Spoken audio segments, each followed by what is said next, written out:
بسم اللہ الرحمن الرحیم۔ محمد احمد سیالکوٹ سے میری خالہ کا انتقال ہو گیا، ان کی کوئی اولاد نہیں ہے، ان کی تھوڑی سی وراثت ہے، وہ کس طرح تقسیم ہوگی؟ دیکھیں، تھوڑی سی وراثت جس طرح زیادہ سی وراثت تقسیم ہوتی ہے، تھوڑی سی بھی اس طرح سے تقسیم ہوتی ہے۔ تو ان کی کوئی اولاد نہیں ہے تو ان کے شوہر زندہ ہیں یا نہیں ہیں، ان کے والدین زندہ ہیں یا نہیں ہیں، پھر والد اگر نہیں ہے تو پھر بھائی بہن دیکھے جائیں گے۔ آپ نے وارثوں کی کوئی تفصیل تو بھیجی نہیں ہے، صرف اولاد تھوڑی وارث ہوتی ہے۔ اگر اولاد نہ ہو تو پھر اولاد کی غیر موجودگی میں دوسرے حصص دار وارث بن جاتے ہیں۔ ان کی تفصیل آپ بھیجیں گے تو میں بتا سکتا ہوں کہ کیسے تقسیم ہوگی۔ مغرور لڑکی کی معذور لڑکی کی شادی کے حوالے سے شریعت کیا کہتی ہے؟ معذور لڑکی اگر شادی کرنا چاہے اور اس کا کوئی رشتہ ہو، لیکن ماں باپ صرف اس لیے نہیں مان رہے ہیں کہ لوگ کہیں گے کہ بیمار بیٹی کی شادی کر دی تو والدین گنہگار ہوں گے، اگر کہیں سے رشتہ آ رہا ہے تو والدین پر واجب ہے کہ وہ اس کی شادی کر دیں اور معذوری کی وجہ سے اس کی شادی میں تاخیر نہ کریں، تو شوہر جو ہے وہ خود سنبھال لے گا اس کو۔ دیکھیں، مسئلہ یہ ہوتا ہے، لوگ اس چیز کو سمجھتے نہیں ہیں۔ یہ جو معاملات جتنے بھی ہوتے ہیں، چاہے نکاح کا ہو، خرید و فروخت کا ہو، لوگ ایک دوسرے کی ضرورت سے فائدہ اٹھاتے ہیں۔ مثال کے طور پر خرید و فروخت ایک معاہدہ ہے، معاملہ ہے۔ مجھے ضرورت ہے فار ایگزامپل آٹے کی، اور دکاندار کو ضرورت ہے کرنسی کی۔ دکاندار کو اگر کرنسی کی ضرورت ہوگی تو وہ مجھے آٹا دے کے کرنسی لے لے گا، اور مجھے آٹے کی ضرورت ہوگی تو میں کرنسی دے کے آٹا لے لوں گا۔ دونوں ایک دوسرے سے فائدہ اٹھاتے ہیں، معاملات یہی ہوتے ہیں۔ تو نکاح میں بھی ایسا ہی ہے۔ نکاح میں مرد نکاح کرتا ہے اپنے فائدے کے لیے، عورت نکاح کرتی ہے اپنے فائدے کے لیے۔ اب فائدے کا جو معیار ہے، فائدے کا جو کرائٹیریا ہے، وہ ہر ایک کا دوسرے سے ڈیفرنٹ ہے، الگ ہے۔ مثال کے طور پر ایک بہت غریب لڑکی ہے، جن کے گھر میں، بیچاروں کے گھر میں کھانے کے لالے پڑے ہوئے ہیں، رہائش کی جگہ نہیں ہے۔ اس غریب لڑکی کے لیے کوئی معذور مرد بھی اگر اس کو مل جائے نا، جو اس کو فائنینشلی سپورٹ کر لے، تو وہ اس کے لیے بہترین رشتہ ہوتا ہے۔ پچھلے سال مجھے یاد ہے، ہمارے کوئی جاننے والے تھے، ان کا بیٹا ہے معذور کا مطلب تھوڑا سا ڈسیبل ہے دماغی طور پر، اور مالدار ہیں، بہت پیسے والے لوگ ہیں، ایجوکیٹڈ فیملی ہے، لیکن ایک بیٹا ان کا تھوڑا معذور پیدا ہو گیا۔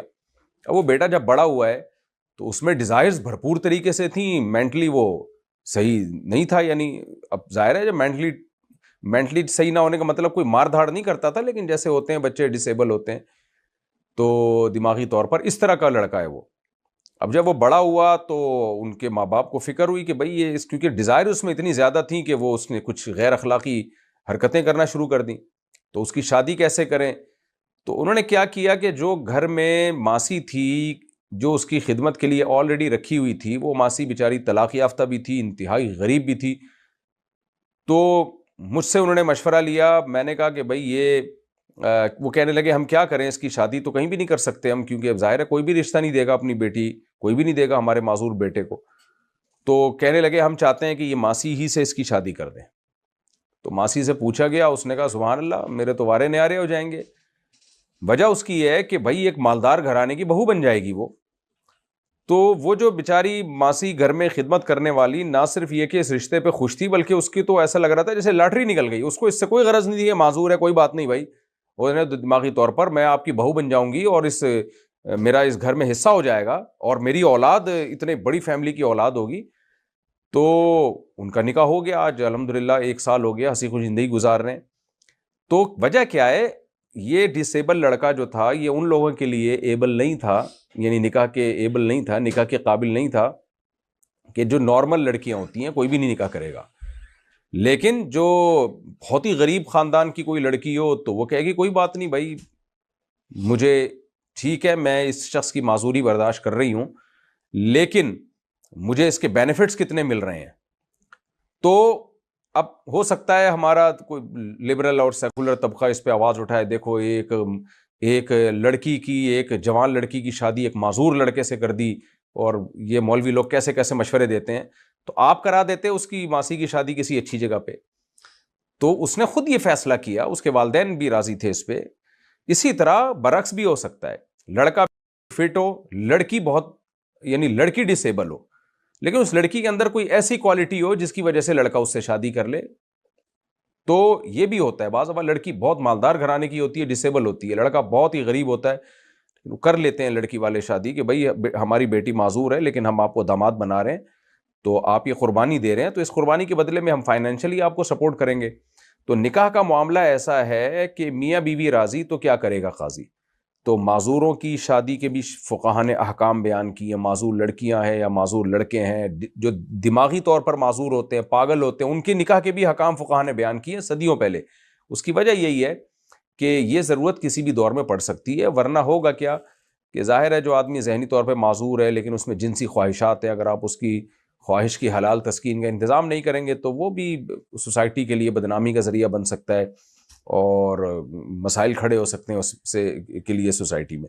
تو ابھی آپ کی جو بھی جس بچی کے بارے میں آپ نے پوچھا کہ معذور لڑکی ہے، اس کے نکاح کا انتظام اگر کوئی رشتہ آیا ہوا ہے تو ظاہر ہے جس نے رشتہ بھیجا ہے اس کل بڑھاپے میں اولاد کے علاوہ کوئی بھی نہیں پال سکتا، تو کیونکہ سب چلے جائیں گے، ماں باپ بھی دنیا سے چلے جائیں گے، اس بیچاری کو رکھے گا کون؟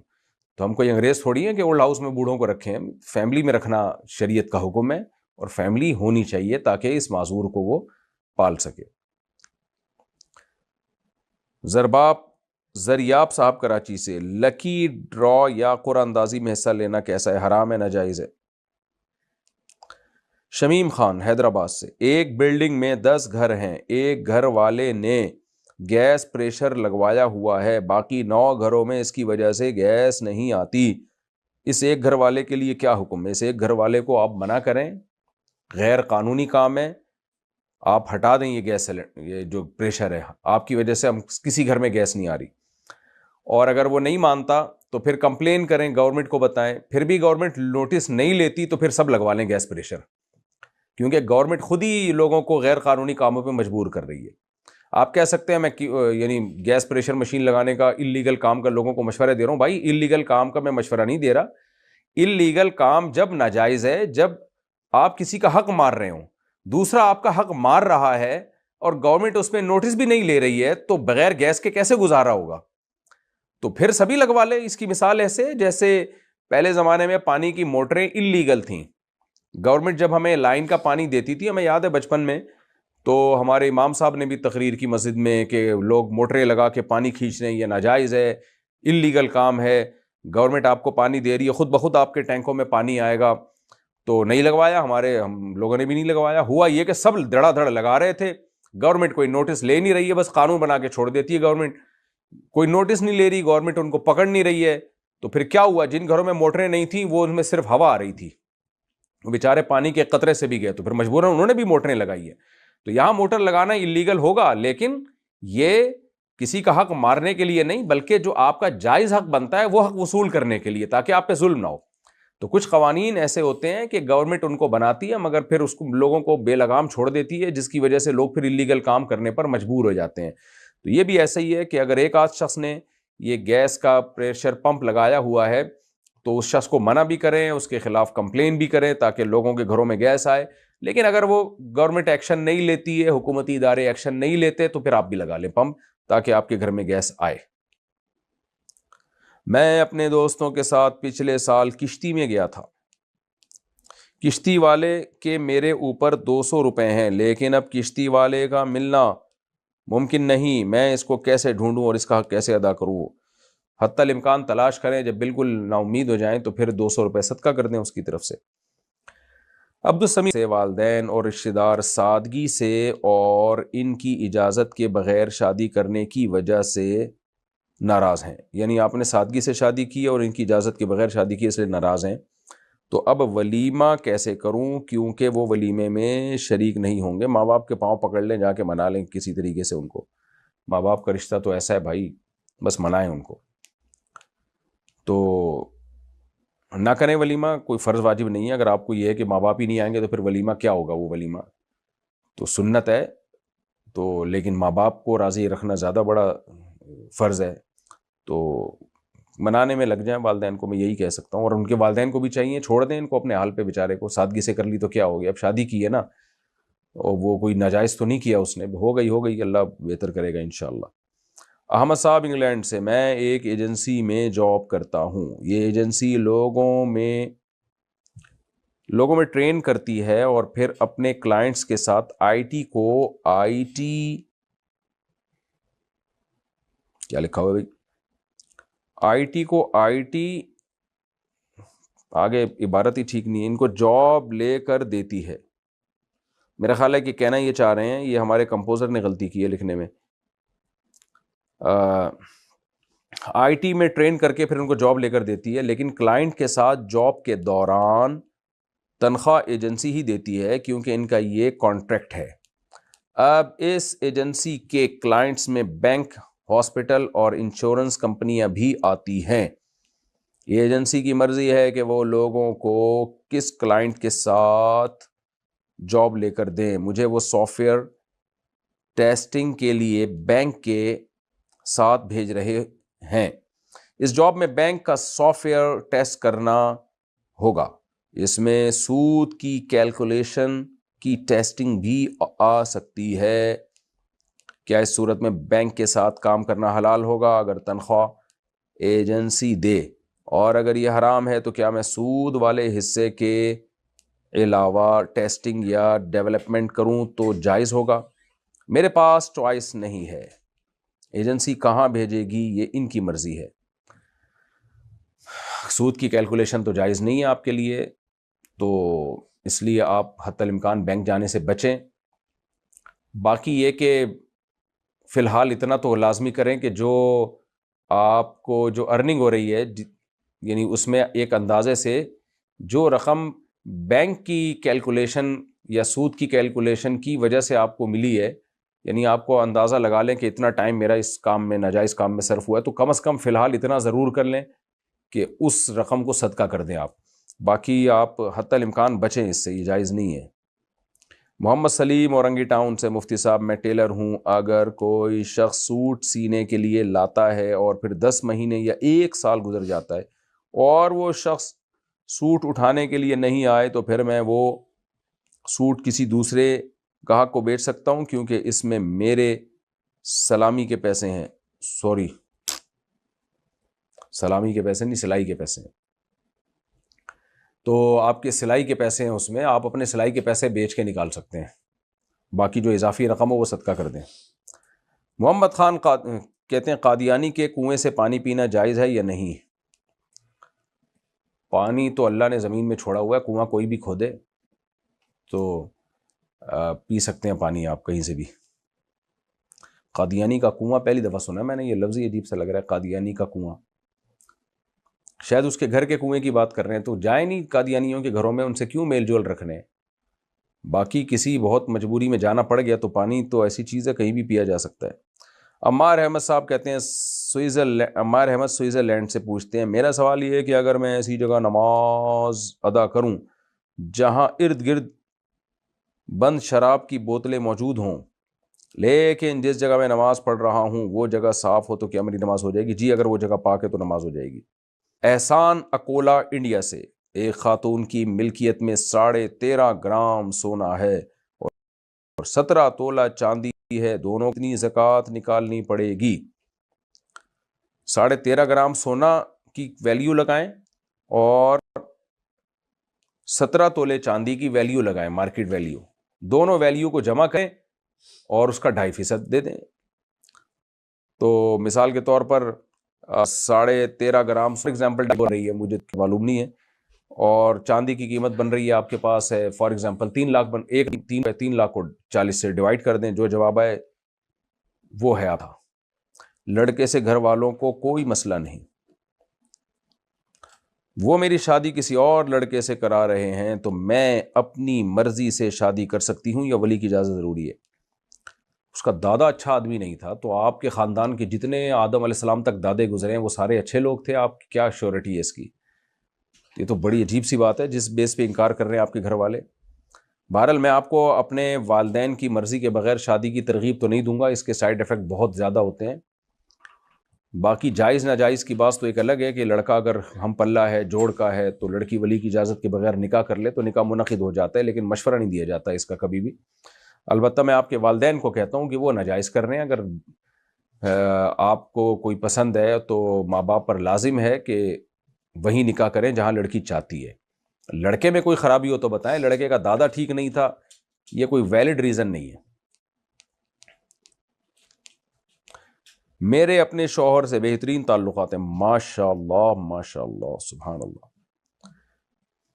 میں نے 2 دفعہ خواب میں دیکھا ہے کہ میرے کسی نامحرم سے ناجائز تعلقات ہیں، جبکہ حقیقت میں ایسا کچھ نہیں ہے۔ میں بہت ڈرتی ہوں، اس خواب کا کیا مطلب ہو سکتا ہے؟ کوئی مطلب نہیں ہے، خوابوں میں کچھ بھی آ سکتا ہے، کچھ بھی آ سکتا ہے خوابوں میں، تو اس لیے ٹینشن لینے کا نہیں ہے۔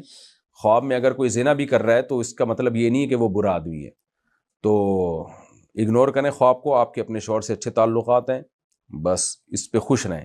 جاگتی حالات کو فوکس کیا کریں، جاگتے میں کیا ہو رہا ہے۔ مثال کے طور پر خواب میں شوہر سے تعلقات قائم ہوں اور جاگتی حالات میں شوہر کے دوستوں سے ہو تو یہ حرام ہو جائے گا، یہ غلط ہو جائے گا۔ تو جاگتی حالت میں جب شوہر سے تعلقات ہیں، خواب میں جس سے بھی ہو، اس سے کوئی فرق نہیں پڑتا، ٹینشن نہ لیں۔ وقاص صاحب کراچی سے، میرے تایا کا انتقال ہو گیا ہے، انہوں نے شادی نہیں کی تھی، اسی وجہ سے تو انتقال ہوا ہے بھائی۔ تو اب ان کی وراثت کا کیا حکم ہے؟ ان کی 2 جائیدادیں ہیں، ایک میں 3 بھائی رہتے ہیں اور ایک بالکل خالی ہے، کیا دونوں جائیدادیں بیچنی پڑیں گی؟ تایا کا انتقال ہوا ہے تو ان کی اگر اولاد نہیں ہے تو شادی نہیں کی تھی انہوں نے، تو تایا کے والد، والدہ اور بھائی بہنیں، ان کو وراثت ملے گی۔ اب اس میں کوئی رہتا ہو یا نہیں رہتا ہو، اس سے کوئی فرق نہیں پڑتا، وراثت کو ڈیوائیڈ کرنا پڑے گا بہرحال۔ تو وارثوں کی تفصیل لکھ کے بھیجیں گے تو میں بتا سکتا ہوں کیسے ہوگی۔ محمد سعد صاحب کہتے ہیں کیا پاکستان آرمی، ایئر فورس یا نیوی میں جانا جائز ہے؟ اور سلیکشن کے لیے مختلف شرائط مثلاً ڈریسنگ، انگریزی جملے یا کہانی لکھنا، ان کے بارے میں کیا رائے ہے؟ پاکستان آرمی ہو، ایئر فورس ہے یا نیوی ہو، جانا جائز نہیں بلکہ فرض کفایہ ہے، کیونکہ اپنے ملک کا دفاع کرنا فرض کفایہ ہے، اور یہ بہت بڑی سعادت ہے اگر آپ ملک کی خدمت کے لیے جاتے ہیں۔ پاکستان ایک اسلامی ملک ہے، ہاں ٹھیک ہے اسلام نافذ نہیں ہے، بہت سارے قوانین غیر شرعی ہیں، تو اس کی مثال ایسے جیسے ایک شخص کلمہ پڑھ کے مسلمان تو ہو جاتا ہے لیکن پریکٹیکلی وہ اسلام والے کام نہیں کر رہا ہوتا۔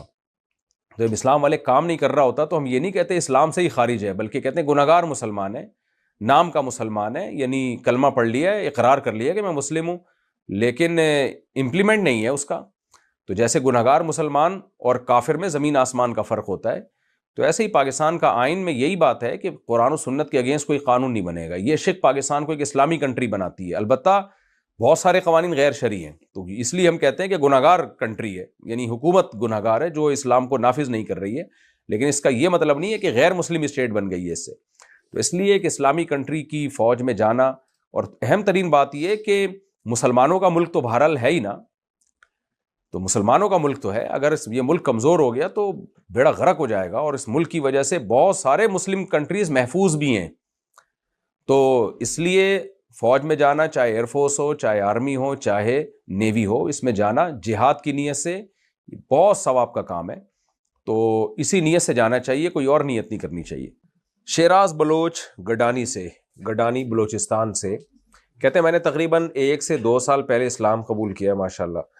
چونکہ میں نیا مسلمان ہوں اس لیے مجھے نماز اور بنیادی اسلامی احکامات کا مکمل علم نہیں ہے، براہ کرم آپ مجھ پر مہربانی فرما کر کوئی آسان اردو کتاب یا حدیث کی ایسی کتاب بتا دیں جسے پڑھ کر میں دین اسلام کی بنیادی باتیں سیکھ سکوں۔ دیکھیں مسائل کے لیے تو آپ ایک کتاب ہے، اگر اردو پڑھنا آپ جانتے ہیں، تسہیل بہشتی زیور ایک کتاب ہے جس کو آسان کر کے جامعۃ الرشید نے چھاپا ہے، تسہیل بہشتی زیور کے نام سے۔ اس میں آپ کو نماز روزے کے سارے مسائل، یہ وہی مسائل ہیں جو قرآن و سنت ہی سے فقہا نے نکالے ہیں، تو آپ کو وہ سارے مسائل اس میں مل جائیں گے۔ اور باقی حدیث کی کتاب جو ہے ریاض الصالحین آپ اپنے مطالعے میں رکھیں، اس کا اردو ترجمہ بھی ملتا ہے، وہ آپ کو اس سے بہت ساری چیزوں میں کافی گائیڈنس ملے گی، کافی ہدایات ملیں گی، موٹیویشن ملے گی، بہترین کتاب ہے پڑھنے کے لیے۔ محمد عثمان یونس چنیوٹ سے میرا سوال یہ ہے کہ میں اگر کسی کو 5 لاکھ تک کی رقم دوں اور جس کو دے رہا ہوں وہ میرے ساتھ ایک سال کے وقت پر طے کر لے کہ میں تمہیں 1 سال کے بعد اپنی خوشی سے 5 کے ساتھ 50,000 دے دوں گا، تو کیا یہ جائز ہوگا؟ اگر نہیں تو پھر کوئی ایسی صورت بتائیں کہ میں دی ہوئی رقم کا جائز منافع لے سکوں۔ جو صورت آپ نے بتائی ہے وہ تو ناجائز ہے، وہ کہہ رہا ہے میں اپنی خوشی سے تمہیں دوں گا اور معاہدہ کر رہا ہے، تو پھر خوشی کہاں رہ گئی؟ وہ تو معاہدے میں تو انسان پابند ہوتا ہے۔ تو باقی یہ ہے کہ آپ جائز منافع کیسے کمائیں؟ 5 لاکھ کی کوئی چیز خریدیں اور اس شخص کو قسطوں پہ مہنگی کر کے بیچ دیں۔ 5 لاکھ کی چیز خرید کے اپنے قبضے میں لیں یا اپنے کسی نمائندے کے قبضے میں لیں، اور پھر اس کو 5,50,000 میں آپ بیچ دیں وہ، تو 1 سال کے بعد آپ کو 50,000 کا پروفٹ آ جائے گا۔ تو اب کوئی ایسی چیز خرید لیں، گولڈ نہ ہو، کیونکہ گولڈ میں اس طرح یہ ہیلا جائز نہیں ہے، وہ سود کا ایک ہیلا بن جائے گا۔ سونا اور چاندی نہ ہو، اس کے علاوہ کوئی بھی ایسی چیز ہو جو استعمال کے قابل ہو لیکن کیش بک جاتی ہو، سریا جیسے آپ نے خرید کے دے دیا اس کو، وہ فوراً مارکیٹ میں بیچ دے، یا کوئی لوہا خرید کے، کوئی بھی ایسی چیز خرید کے آپ اس کو بیچ سکتے ہیں، لیکن پہلے اپنے قبضے میں لیں گے پھر اس کو بیچیں گے آپ۔ محمد عمر بھٹی لاہور سے، مسجد میں کچھ حضرات کرسی پر بیٹھ کر جماعت کے ساتھ نماز ادا کرتے ہیں، ان میں سے اکثر حضرات پہلی رکعت میں قیام کی حالت میں کھڑے ہو کر نماز شروع کرتے ہیں، لیکن چونکہ ان کے پیچھے کرسی پڑی ہوتی ہے اس وجہ سے جب وہ کھڑے ہوتے ہیں تو باقی صف کے مقابلے میں آگے کی طرف ہو جاتے ہیں۔ بعد میں جب وہ رکوع اور سجدے کے بعد بیٹھ کر نماز مکمل کرتے ہیں تو اس وقت ان کا بیٹھنا صف کے برابر ہو جاتا ہے، لیکن قیام کی حالت میں کرسی کی وجہ سے ان کا کھڑا ہونا صف سے آگے ہو جاتا ہے۔ کیا اس طرح صف سے آگے کھڑے ہونا درست ہے؟ کیا نماز ہو جاتی ہے؟ کرسیوں پہ بیٹھ کے نماز پڑھنا خلاف سنت ہے۔ اگر کوئی مجبوری ہو تو زمین پہ بیٹھ کے نماز پڑھیں، اگر گھٹنے فولڈ کرنا مشکل ہو تو پاؤں قبلے کی طرف کر لیں، پاؤں پھیلا دیں۔ کرسی پر شدید مجبوری میں بیٹھا جائے، آج کل کرسیوں پہ بیٹھنے کا مسجدوں میں رواج چل پڑا ہے اور چرچ سے نا مشابہت ہوتی جا رہی ہے، چرچ میں بھی ایسا ہی ہوتا ہے، ڈیسک پہ لوگ کرسیوں پہ بیٹھے ہوئے ہوتے ہیں، تو بہت سارے فسادات ہیں اس میں۔ صف ٹیڑھی ہوتی ہے، ایک فساد یہ بھی ہے جو آپ نے بتایا کہ بندہ آگے کھڑا ہوتا ہے اور صف پیچھے بنی ہوئی ہوتی ہے۔ صفوں کو سیدھا کرنے کا کس قدر نبی صلی اللہ علیہ وسلم نے حکم دیا ہے، تو اس لیے حتی الامکان کرسی پر بیٹھنے سے ایوائڈ کریں، اجتناب کریں، نماز میں زمین پہ بیٹھیں، اور مجبوری ہو تو پھر کرسیاں سائڈ پہ لگائی جائیں، بیچ میں نہ ہو، تاکہ بیچ کی صفیں تو کم از کم خراب نہ ہو۔ باقی نماز ہو جائے گی، جیسے آپ نے بتایا کہ آگے کو کھڑے ہوتے ہیں، مجبوری ہے، اگر کوئی مجبور ہے تو ٹھیک ہے، مجبوری میں کے احکام الگ ہوتے ہیں، لیکن یہ کام کرنا نہیں چاہیے بلا مجبوری کے۔ سمیر احمد کراچی سے، لا علمی کی وجہ سے نماز میں سورہ فاتحہ الرحمن کو الرحمن پڑھ رہا ہوں، کیونکہ امام کے پیچھے بھی نماز پڑھو تو وہ بھی ایسے ہی آواز نکالتے تھے، تو جتنی بھی نمازیں پڑھی وہ ہوئیں یا دوبارہ پڑھنی ہوں گی؟ سمیر احمد صاحب، آپ کو چاہیے کہ قرآن سیکھیں، آپ بہرحال جو ہو چکا اس پہ توبہ استغفار کریں، آئندہ بس تجوید کی کو درست کر لیں آپ، اور توبہ استغفار کے بعد آئندہ کے لیے الرحمن کو الرحمن پڑھا کریں، رحمان خواہ نہیں ہے یہ۔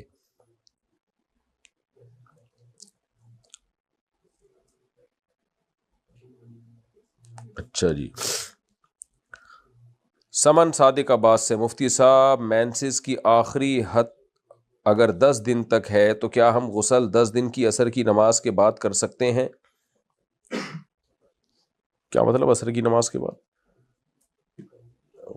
10 دن حیض کی زیادہ تر مدت ہے، یعنی زیادہ سے زیادہ 10 دن تک ہو سکتا ہے، تو اس کا یہ مطلب نہیں ہے کہ 10 دن تک غسل کو مؤخر کریں، اس کا مطلب یہ ہے کہ کسی کو اگر مینسز آئے چلے جا رہے ہیں، رک نہیں رہے، 10 دن کے بعد بھی کنٹینیو ہے، تو 10 دن جب پورے 10 دن ہوں گے تو وہ مینسز کے ہوں گے، اس سے زیادہ 1 سیکنڈ بھی جو اوپر ہوگا وہ استحاضہ کا ہوگا، تو باقی غسل کو مؤخر نہیں کیا جا سکتا کہ 10 دن جو ہے نا وہ کہ بھئی مینسز کے ہوتے ہیں تو بھائی نہیں ہوتے، 3 دن بھی ہوتے ہیں، 4 دن بھی ہوتے ہیں، 5 دن بھی ہوتے ہیں، جب خون آنا بند ہوگا آپ کو اس وقت غسل کرنا پڑے گا نماز کے لیے، اور اگر 10 دن میں آ کے بند ہوا ہے تو پھر 10 دن میں عورت پاک ہو جاتی ہے۔ عتیق احمد بھارت سے، میں نے بد نگاہی اور بد نظری سے سچی توبہ کر لی ہے، اس پر دنیا اور آخرت میں مجھے کیا اجر ملے گا؟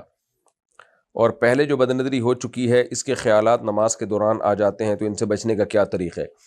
پہلے جو بد نظری ہو گئی اس کے خیالات آ رہے ہیں تو وہ معاف ہے، بس اس کو بھول جائیں آپ، جو خود بخود آ رہے ہیں اللہ اس میں مواخذہ نہیں کرتا، لیکن آپ نے جو بد نظری سے توبہ کی ہے یہ بہت بڑا جہاد ہے اس زمانے میں، اور اللہ آپ کی آنکھوں کو قیامت کے دن ٹھنڈک دے گا، کیونکہ آپ نے دنیا میں حرام لذتوں سے اپنی آنکھوں کو بچایا ہے، تو اللہ انشاءاللہ قیامت کے دن آپ کو اپنا دیدار بھی کرائے گا، اور اس کا بہترین متبادل اللہ تعالیٰ آپ کو عطا کرے گا، کیونکہ آج کل نوجوانوں میں یہ بیماری بہت زیادہ ہے، اور یہ بہت مشکل ہے کہ لوگ چھوڑ دیں اس کو، جو ایک دفعہ اس کی لت پڑ جائے۔ تو بڑی ہمت کی ہے آپ نے، اللہ آپ کو استقامت عطا فرمائے، اور جو قربانی انسان اللہ کے لیے دیتا ہے نا، اللہ اسی جنس کی نعمت اس کو عطا کرتا ہے، اللہ تعالیٰ اسی جنس کی نعمت اس کو عطا کرتا ہے۔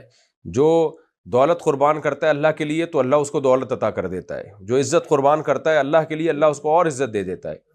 تو اسی طرح جس نے اپنی آنکھوں کی لذت کو اللہ کے لیے قربان کیا تو اللہ اس کو آنکھوں کی لذت ہی عطا فرمائے گا۔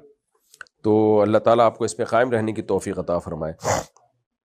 محمد عاصم مانسہرہ سے، کیا نماز کی ہر رکعت کے ہر سجدے میں تسبیحات کی تعداد بدلی جا سکتی ہے؟ مثلا ایک سجدے میں 3 مرتبہ تسبیح پڑھی، دوسرے میں 5 مرتبہ، اور اگلے سجدے میں کوئی اور تعداد، اور اگر ہم سجدوں میں تسبیح کی مقدار بڑھانا چاہیں، مثلا 11 مرتبہ پڑھ لیں، تو اس صورت میں یہ یاد رکھنا کہ تعداد طاق ہے یا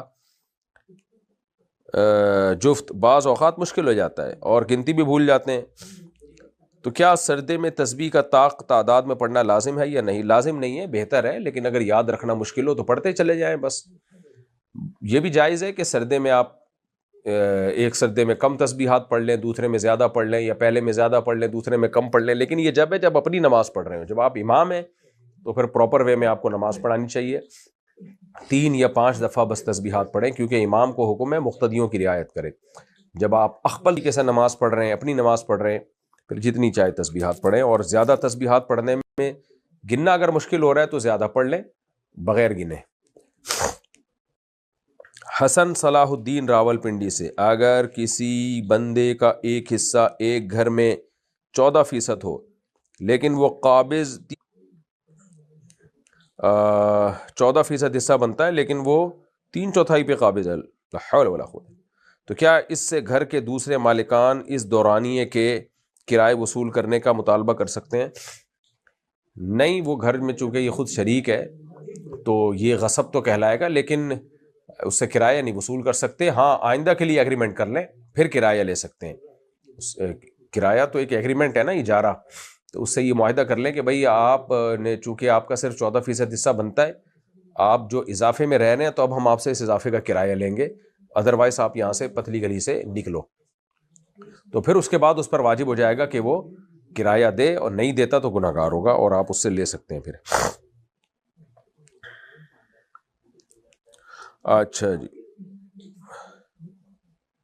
اپنے دماغ کو فحش خیالات اور اپنے آپ کو ماسٹربیشن سے کیسے دور کریں؟ فحش خیالات سے اپنے آپ کو بچانے کے 2 طریقے ہیں، دونوں کو اختیار کریں۔ نمبر 1، جلد سے جلد نکاح کریں۔ انسان میں جب خواہش ہوتی ہے اور حلال تسکین نہ ہو تو گندگیوں کی طرف جاتا ہے وہ۔ جب آپ کو بھوک لگ رہی ہو اور روٹی نہ ملے تو چوری کرے گا، ظاہر ہے انسان، پھر تو یہ برائی کی طرف آپ جائیں گے، تو جلد سے جلد نکاح کریں۔ دوسری بات یہ کہ اپنے، اور جب تک نکاح نہیں ہوتا یا نکاح ہونے کے بعد بھی فحش خیالات سے جان نہیں چھوٹ رہی ہے تو پھر میں تو یہی کہتا ہوں، بلکہ شریعت کہتی ہے ایک اور شادی کریں، لیکن وہ اگر مشکل لگ رہی ہے، نہیں ہو پا رہی ہے، بعض دفعہ تو زیادہ شادیوں کے بعد بھی لوگوں کا ایک ٹھڑک ہے وہ پوری نہیں ہوتی، تو سزا متعین کریں اپنے لیے، سزا متعین کریں کہ اگر مجھ سے یہ کام ہوا تو میں اتنے پیسے صدقہ کروں گا۔ قسم نہ اٹھائیں، منت نہ مانیں، بس ویسے ہی دل میں مضبوط ارادہ کریں، یا روزے رکھوں گا، تو کوئی نہ کوئی سزا اپنے آپ کو دیں۔ اور اس میں یہ بھی ہے کہ اپنے آپ کو بزی رکھیں۔ جو ہینڈ پریکٹس وغیرہ جیسی برائیوں کے عادی ہو جاتے ہیں نا، اگر وہ فزیکل ایکٹیویٹی بڑھا دیں تو ان سے یہ برائی چھوٹ جاتی ہے، چھوٹے نہ بھی تو کم تو ہو ہی جاتی ہے، اور پھر جب کم ہوتی ہے تو آہستہ آہستہ چھوٹ جاتی ہے۔ تو فزیکل ایکٹیویٹی کیا ہے؟ جم جائیں، جاگنگ کریں، اپنے آپ کو تھکائیں۔ جب انسان اپنے آپ کو مفید کاموں میں لگاتا ہے تو بری چیزوں سے وہ بچ جاتا ہے۔ تو فزیکل ایکٹیویٹی بڑھائیں آپ، اور سب سے بڑی بات یہ کہ رات کو سونے کا ٹائم ایسا ہو کہ بستر پہ لیٹتے ہی سو جائیں آپ۔ تو اکثر نوجوانوں کے جب ہسٹری سامنے آتی ہے تو جب سونے کے لیے لیٹتے ہیں تو اس وقت ان میں یہ خواہش کا غلبہ ہوتا ہے اور یہ پھر الٹے سیدھے کاموں میں لگ جاتے ہیں.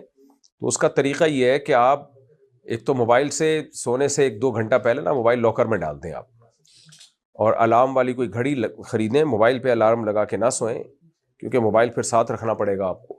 سونے سے 1-2 گھنٹہ پہلے آپ نے موبائل کو بند کر دیا, لاکر میں ڈال دیا کہ اب یہ صبح ہی نکلے گا, ابھی نہیں آئے گا. اور اس کے بعد آپ نے کیا کیا, کوئی کتاب اچھی مفید, کوئی تاریخی کتاب, کوئی دینی کتاب یا کوئی بھی مفید کتاب, وہ مطالعہ کرتے کرتے آپ سو جائیں.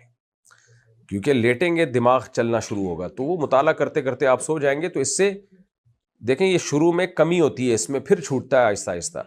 گناہ جو ہے ایک دم سے, بعض گناہ بہت جو اولو العزم ہوتے ہیں وہ تو ایک دم سے چھوڑ دیتے ہیں, لیکن جو زیادہ مضبوط پختہ ارادوں کے نہیں ہوتے وہ پھر ایک دم سے ان سے نہیں چھوٹتی ہے برائی, پہلے کم ہوتی ہے. تو کم بھی ہو جائے تو یہ بھی ایک طرح سے فتح ہے, انشاءاللہ پھر یہ برائی چھوٹ جائے گی. تو سونے سے پہلے خاص طور پر اہتمام کریں, کوئی مفید کتاب سامنے رکھیں, وہ پڑھتے پڑھتے سو جایا کریں اور اپنے آپ کو بزی رکھیں. انسان خالی دماغ نہیں رہتا, اگر اس دماغ میں مفید چیزیں آئیں گی, اپنے آپ کو بزی رکھیں گے, تو فالتو چیزوں سے خود بخود جان چھوٹے گی آپ کی. فائزہ صاحبہ کینیڈا سے, اگر کسی عورت کو 3 ہفتوں سے بلیڈنگ ہو رہی ہو اور ڈاکٹر کا کہنا ہے کہ مہینہ یا 2 مہینے تک بھی چل سکتی ہے, تو وہ نماز کیسے پڑھے گی؟ دیکھیں اگر 10 دن سے زیادہ عورت کو بلیڈنگ ہو گئی ہے تو وہ دیکھے گی لاسٹ یعنی پچھلے مہینے میں بلیڈنگ کتنے دن پہلے رکی تھی, یعنی 10 دن سے کم, آخری مہینہ جس میں 10 دن سے کم میں بلیڈنگ رک گئی تھی وہ دن نوٹ کر لے. وہ مثال کے طور پر یعنی, اور مہینے سے مراد ہوتی ہے اسلامی مہینے, تو وہ دیکھ لے کہ پچھلے مہینے میں, یعنی یہ تو اب شروع ہوئی ہے نا, ہمیشہ سے تو ایسا نہیں ہو رہا, تو لاسٹ ٹائم کون سا ایسا مہینہ تھا جس میں 10 دن سے پہلے بلیڈنگ رک گئی تھی, تو وہ دن نوٹ کر لے بس. وہ جیسے 9 دن میں رک گئی تھی, تو اس کا مطلب 9 دن اس کے اب حیض کے ہوں گے, اور 9 سے اوپر جتنے بھی دن پورا مہینہ چلیں گے وہ سارے کے سارے دن اس کے استحاضہ کے کہلائیں گے, جس میں وہ پاک کہلائے گی, اور اس میں شوہر سے ریلیشن یا نماز روزہ وہ سب چیزیں اس کو پڑھنی پڑیں گی. تو یہ جو اگر لاسٹ وہ مہینہ جس میں 10 دن سے پہلے بلیڈنگ رک گئی تھی وہ 6 دن میں رک گئی تھی, تو پھر ہر مہینے 6 دن حیض کے کہلائیں گے, اور اس سے اضافی جتنی بلیڈنگ ہو رہی ہے وہ سارے کے سارے استحاضہ کے کہلائیں گے. اس لیے میں آپ کو مشورہ دیتا ہوں, ایک بہشتی زیور ایک کتاب ہے, وہ اپنے گھر میں رکھیں. جامعۃ الرشید نے آسان کر کے چھاپا ہے, تسہیل بہشتی زیور کے نام سے, وہ اپنے گھر میں مطالعہ کریں اس کا. اس میں حیض و نفاس کے مسائل بہت آسان کر کے لکھے ہوئے ہیں, وہ اس سے آپ کو انشاءاللہ بہت مدد ملے گی. ابراہیم صاحب لاہور سے, میں اپنے کاروبار کو پروموٹ کرنے کے لیے فی میل انفلوئنسر کو استعمال کر سکتا ہوں اگر ان کا چہرہ نہ آئے, صرف ہاتھ اور آواز آئے تو؟ دیکھیں پروموٹ کرنے کے لیے تو کسی بھی انسان کو آپ رکھ سکتے ہیں, چاہے مرد ہو یا عورت ہو, اور خاص طور پہ آپ نے پردے کا بھی اہتمام کر لیا ہے, جائز ہے. لیکن اگر آپ کی نیت یہ ہے کہ عورت کو دیکھ کے لوگ ذرا متاثر ہوتے ہیں, لوگ اکثر دکانوں میں فرنٹ پہ خواتین کو, لڑکیوں کو, جوان لڑکیوں کو اس لیے بٹھاتے ہیں کہ داڑھی مونچھوں والوں کو دیکھ کے آئیں گے, نہیں اس کو دیکھ کے آ جائیں گے, اس نیت سے اگر آپ بٹھا رہے ہیں تو ناجائز ہے. باقی یہ کہ جو آپ کی یہ نیت نہیں ہے تو کسی کو بھی بٹھا سکتے ہیں آپ. ہاں, عورت کو ہم بہرحال یہی مشورہ دیتے ہیں کہ عورت کے لیے گھر کی 4 دیواری ہی سب سے بہتر ہے. وَقَرْنَ فِي بُيُوتِكُنَّ وَلَا تَبَرَّجْنَ تَبَرُّجَ الْجَاهِلِيَّةِ الْأُولَى. اللہ تعالیٰ نے عورت کو گھر کے لیے پیدا کیا ہے, گھر داری کے لیے پیدا کیا ہے, اولاد جنے بھی, ان کو پالے بھی, ان کی تربیت بھی کرے اور گھر سنبھالے. غیر مسلموں نے یہ سارا فطری نظام کو تباہ و برباد کر دیا. تو اس لیے عورت کے لیے بہتر یہی ہے کہ وہ گھر میں رہے. کمانا اس کے شوہر کی اور اس کے گھر کے مردوں کی ذمہ داری ہے, عورت کھانے کے لیے, کمانے کے لیے نہیں ہے. یہ آج کل بڑے ڈرامے چلا دیے ہیں کہ بھی عورت بھی آزاد ہے کمانے میں. بھائی کمانا ذمہ داری ہے, تو عورت کو اسلام ذمہ داری سے آزاد کر رہا ہے, آپ ذمہ داریاں ڈال رہے ہو اس کے اوپر. تو اس لیے اسلام اس کو پروموٹ نہیں کرتا کہ خواتین کمانے میں آئیں, اور پھر گھروں کے نظام خراب ہوگا اس سے, اور عورت کے لیے بھی تباہی بربادی ہے اس میں, جو آپ دیکھ لیں باہر ملکوں میں جو حشر نشر ہوا ہے. تو خلاصہ یہ نکلا کہ جائز ہے, لیکن شریعت میں اس کو بہرحال پروموٹ نہیں کیا گیا ہے. جائز اس لیے ہے کہ اب آپ کوئی ضرورت بھی ہو سکتی ہے کسی خاتون کو, مجبوری بھی ہو سکتی ہے, تو اور آپ پردے کے ساتھ بھی انتظام کر رہے ہیں, تو ٹھیک ہے، لیکن حوصلہ افزائی اسی کی ہے کہ مردوں کو روزگار دیں. مرد بے روزگار بیچارے گھوم رہے ہیں، ان کو روزگار نہیں مل رہے، اور دھڑا دھڑ مردوں کی جگہوں پہ جہاں وہ جاب کرتے خواتین کا قبضہ ہوتا جا رہا ہے. پورا نظام الٹ پلٹ ہو جائے گا، بڑا غرق ہو جائے گا پورے سسٹم کا. ہو رہا ہے، اب مزید ہو جائے گا. حجت الاسلام بنگلہ دیش. نماز کے قضا ہونے کے بارے میں مجھے یہ معلوم ہے کہ فرض نمازوں کی قضا ہے، لیکن سنت کی قضا ہے یا نہیں؟ اگر قضا نہیں ہے تو وجہ کیا ہے؟ مہربانی کر کے وضاحت سے دلیل کے ساتھ جواب دے دیجئے. سنتوں کی قضا اس لیے نہیں ہے کہ سنت فرض نہیں ہے. تو اب نماز جب اپنے وقت سے آپ کی ساقط ہو گئی تو اب اس کے وہ جو سنتیں ہیں وہ تو اپنے ٹائم پہ تھی نا سنت. اب وہ ٹائم پہ جب وہ قضا ہو گئی ہے، یعنی ٹائم ہی ختم ہو گیا اس کا، تو قضا تو فرض نمازوں کی ہوتی ہے، واجبات کی ہوتی ہے. دیکھیں، آپ نے کسی کے ذمے، آپ کے ذمے کوئی قرضہ ہو تو آپ صرف وہ قرضہ لوٹاؤ گے نا جو آپ کے ذمے تھا. جو قرضہ ہے ہی نہیں وہ کیسے لوٹاؤ گے؟ تو سنت موقدہ یہ ذمے میں رہتی نہیں ہے. یہ تو اس کی ایک لاجک تھی. باقی حدیث سے ہمیں ملتا ہے کہ نبی صلی اللہ علیہ وسلم نے سوائے فجر کی سنتوں کے باقی کوئی کسی سنت کی قضا کی نہیں ہے، کیونکہ آپ کی غزوہ خندق میں نماز قضا ہوئی تھی تو آپ نے قضا نہیں لوٹائی اس میں، یعنی سنتیں نہیں لوٹائیں اس میں آپ صلی اللہ علیہ وسلم نے. اور فجر کی بھی قضا جو نبی صلی اللہ علیہ وسلم نے پڑھی ہے وہ بھی علماء کہتے ہیں یہ بہتر ہے، وہ سنت موقدہ نہیں رہتی. یعنی فجر کی سنتوں کی قضا سنت موقدہ نہیں رہتی، افضل رہتی ہے، بہتر ہے کہ وہ پڑھ لی جائے، وہ بھی ضروری نہیں ہے. باقی ٹائم کے اندر اندر اگر آپ نماز پڑھ رہے ہیں تو پھر سنت موقدہ اس کی تاکید ہے، اس کو چھوڑنا ٹھیک نہیں ہے. ہم جوائنٹ فیملی میں رہتے ہیں، میرے شوہر کی آمدنی بھی بہت اچھی ہے الحمدللہ. اپنے گھر میں والدین اور مجھ سمیت سب کو حج بھی کروا چکے ہیں، مگر کبھی مجھے اور بچوں کو الگ سے باہر نہیں لے کر گئے. جہاں بھی گئے ہیں میری ساس اور نندے ساتھ ہی گئیں. لا حول ولا قوت الا باللہ. میری شدید خواہش ہے کہ میں میرے شوہر کے ساتھ اکیلے عمرے پر جاؤں. کیا اسلام بیوی کو یہ حق نہیں دیتا؟ کیا ماں کی مرضی کے خلاف بیوی کو سفر پہ لے کر جانا ماں کی نافرمانی کے زمرے میں آتا ہے؟ ماں کو چاہیے کہ وہ جانے دے. اتنی اچھی بیوی ملی ہوئی ہے شوہر کو کہ وہ فیملی میں رہ رہی ہے، ماں اور نندے بھی ساتھ رہ رہی ہیں، بہت اچھا ماشاءاللہ، اللہ نظر بس سے بچائے. تو پھر کبھی کبھار شوہر کو ایسی بیوی کی قدر کرتے ہوئے خود ہی لے جانا چاہیے اکیلے. تو ہر عورت کی خواہش ہوتی ہے اپنے شوہر کے ساتھ اکیلے بھی سفر کرے وہ. تو آپ کے شوہر کو میں نصیحت ہی کر سکتا ہوں کہ وہ آپ کو لے کے جائیں، اور اس میں والدہ کو بھی محبت سے سمجھا دیں. والدہ اگر پھر بھی ناراض ہوتی ہیں تو والدہ کا ناراض ہونا بنتا نہیں ہے ایسے موقع پہ. تو ان کو بتا دیں کہ امی یہ رہ رہی ہے جوائنٹ فیملی میں، ہم سب رہ رہے ہیں، تو اگر کبھی مجھے اکیلے بھی اس کو لے جانے دیں. تو آپ بھی تو اب ہمارے ابو کے ساتھ کبھی کبھار اکیلی گئی ہوں گی، اور اگر نہیں گئیں تو یہ ابو کا قصور ہے. اس غلطی کو آگے نسلوں میں فارورڈ تو نہیں کرنا چاہیے. اور امی کو محبت سے بھی سمجھا دیں. آپ کیا سمجھائیں گے، میں ہی سمجھا دیا سب کچھ میں نے. ان کو یہ بھی سمجھا دیں کہ آپ بھی تو چاہتی ہے نا کہ آپ کی بیٹی کے ساتھ آپ کا داماد اچھا سلوک کرے، کبھی کبھار وہ بھی اس کو لے کے گھومے. تو نندوں کے ساتھ بھی جائیں، لیکن وہ تو سن کے عجیب سا لگ رہا ہے نندوں کے ساتھ. خیر اچھا ہوگا، آپ کی نندیں بہت اچھی ہوں گی. تو الگ لے جانا چاہیے. نبی صلی اللہ علیہ وسلم نے کتنی بار سفر کیا ہے، اپنی کسی زوجہ کو ساتھ لے کر گئے ہیں. تو کبھی سیدہ عائشہ کو لے گئے، کبھی دوسری زوجہ کو لے گئے. تو یہ غلط ہے، جو غیر اخلاقی حرکت ہے. جو شریعت نے شوہر پہ جو بیوی کے اخلاقی طور پر حقوق رکھے ہیں ان کے بہرحال یہ خلاف ہے. تو کبھی کبھار اس کو لے جانا چاہیے.